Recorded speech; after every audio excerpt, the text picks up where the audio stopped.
আল্লাহর কতর বান্দা এমনই হন যে আল্লাহ তাআলা তাদেরকে নিজের দিকে আকর্ষণ করার জন্য, নিজের দিকে নেওয়ার জন্য আশ্চর্যকর ও হৃদয়স্পর্শী কোনো ঘটনার অবতারণা করেন। আর সেই ঘটনার উদ্দেশ্য এটাই হয় যে সেই বান্দাকে দুনিয়ার মহব্বত থেকে বের করে আল্লাহর মহব্বতের দিকে নিয়ে যাওয়া।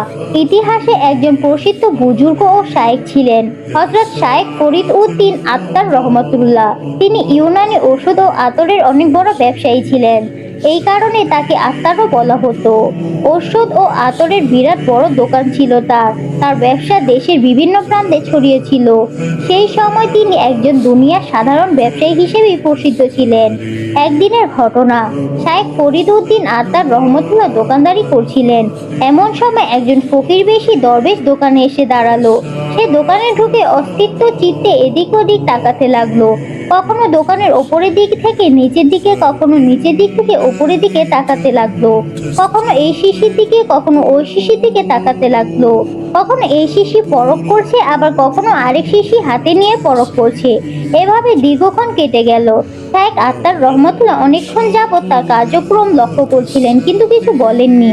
অবশেষে যখন দেখলেন লোকটি কিছু ক্রয় করছে না, বরং শুধু এটা সেটা ঘাটাঘাটি করছে, তখন তিনি বিরক্ত হয়ে জিজ্ঞাসা করলেন, মিয়া, কি জন্য এসেছো? কি চাই তোমার?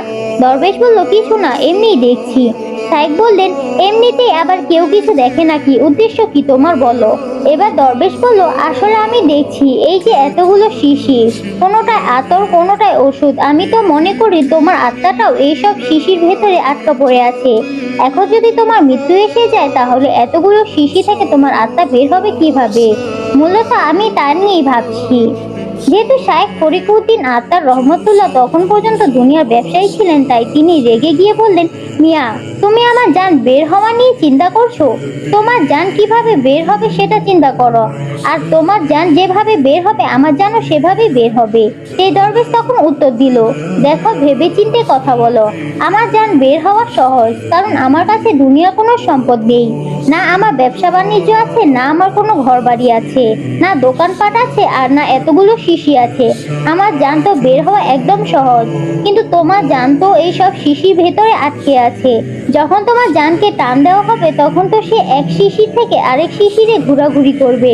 তোমার জান সহজে এই সব শিশি থেকে বের হতে চাবে না। ঠিক আছে, দেখো আমার জান কিভাবে বের হয়।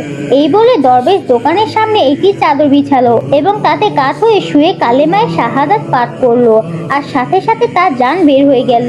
লোকজন নাড়া দিয়ে দেখলো সত্যি তার প্রাণ বায়ু উড়ে গেছে।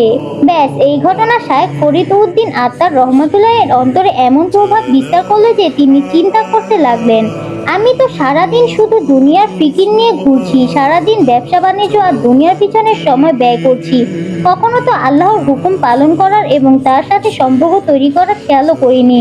অথচ সে যেভাবে অতি সহজে কালেমায়ে শাহাদাত পাঠ করে খাঁটি ঈমানের সাথে আল্লাহর দরবারে চলে গেল, এভাবে কি আমার মৃত্যু সম্ভব? তিনি এই ভেবে চিন্তিত হয়ে পড়লেন এবং তার অন্তরে হেদায়েতের হাওয়া বইতে শুরু করলো।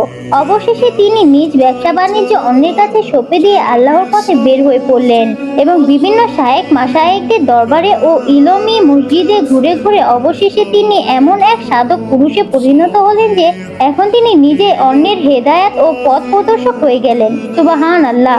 তার রচিত কিতাব পান্ডেনামা যুগ যুগ ধরে মাদ্রাসার সিলেবাসের অন্তর্ভুক্ত হয়ে লাখো কোটি মানুষের অন্তরে হেদায়েতের আলো জ্বলে যাচ্ছে।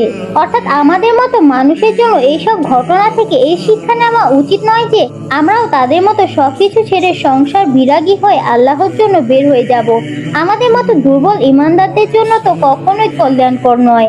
কিন্তু এইসব ঘটনা থেকে যে শিক্ষা আমরা গ্রহণ করতে পারি তা হলো এই যে, যদি মানুষের অন্তর দুনিয়ার আসবাবপত্র, দুনিয়ার বিভিন্ন উপায় উপকরণের প্রতি নিবিষ্ট হয়ে যায় এবং সারাক্ষণ শুধু দুনিয়ার কামাইয়ের চিন্তা ফিকিরি মাথায় ঘুরপাক খেতে থাকে, তাহলে সেই অন্তরে আল্লাহর মহব্বত আসবে না। তাই দুনিয়াকে কখনো অন্তরে স্থান দেওয়া যাবে না। প্রয়োজন পরিমাণ দুনিয়ার উপার্জন করা যাবে, কিন্তু তাকে অন্তরে স্থান দিয়ে সারাক্ষণ তার ফিকিরে থাকা যাবে না। তবে যদি অন্তরে আল্লাহর মহব্বত এসে যায়, তাহলে মানুষের কাছে দুনিয়া থাকতেও তার প্রতি তাদের মহব্বত আটকে থাকে না। গল্পটি এখানেই শেষ। গল্পটি কার কাছে কেমন লাগলো অবশ্যই কমেন্টে জানাবেন। আর ভালো লাগলে আমার চ্যানেলটিতে সাবস্ক্রাইব করে দেবেন এবং ফেসবুকে ফলো করতে ভুলবেন না। সবাই ভালো থাকবেন, ভালো রাখবেন। আল্লাহ হাফেজ।